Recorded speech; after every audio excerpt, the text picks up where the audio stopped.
આગમાં પાણી પડે ને તો ઓલવાઈ જાય. ને સાંભળ, આદિવાસી છો, જીવ જાય પણ વટ ના જાય. એમ કેશો ને કે આદિવાસી નો વટ ના જાય, તો તારા આદિવાસી ની વટ ની માનો ભોસડી ની હું બોલીને તું આંખમાંથી પાણી પડે તો તારા ભોસડામાં હું પાણી ના કાઢી નાખું ને તો હું એ કોડી નો દીકરો ની.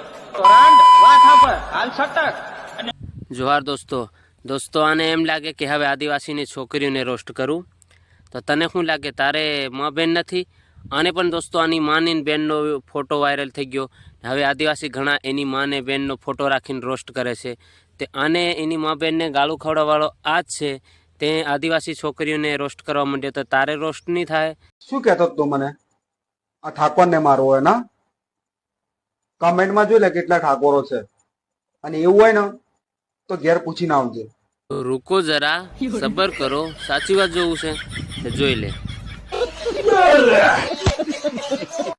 દોસ્તો આમાં ઘણાને એમ લાગે કે વિડીયા બનાવીને ખાલી મોંથી બોલી નાખે. તમે એકવાર કમેન્ટ સેક્શનમાં જોવો તો ખરા, એટલી બધી આદિવાસીની કમેન્ટ થઈ છે કે એમને ખબર જ પડી જશે કે આપણું આમાં કાંઈ ન આવે તો પણ છતાં બોલવું જ છે. હા દોસ્તો, આર.કે. ઠાકોરને એને જે ગારું બોલે છે ને એને આપણે રોસ્ટર ગુજ્જુભાઈ પણ કંઈક બોલે છે, એ જોઈ લે તમે. આર.કે. ઠાકોર નામ છે મિત્રો, કોકની માં દીકરીને ગાળો દેવાનું કામ છે, પણ એના પગના તળિયે માથેના નળિયો બે નથી.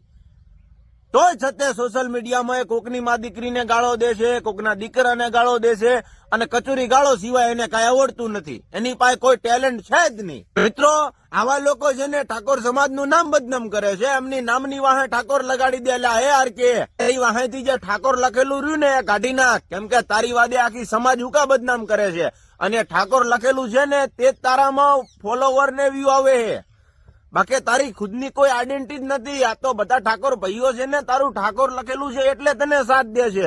એક વારી ઠાકોર લખેલું કાઢી બતાવ ને ખુદની આઈડેન્ટિટી બતાય તે માની અમે, બાકી નથી તમારે ઝાટ કે નથી જૂચી અને વાતો કરવી પાઈ ઊંચી ઊંચી. મિત્રો હજી તો પાર ઉવાટાય નથી આયા મૂછાના હકણન પા બાપુ પણ વાતો કરવી. એટલે હાઠ માય કાંગલી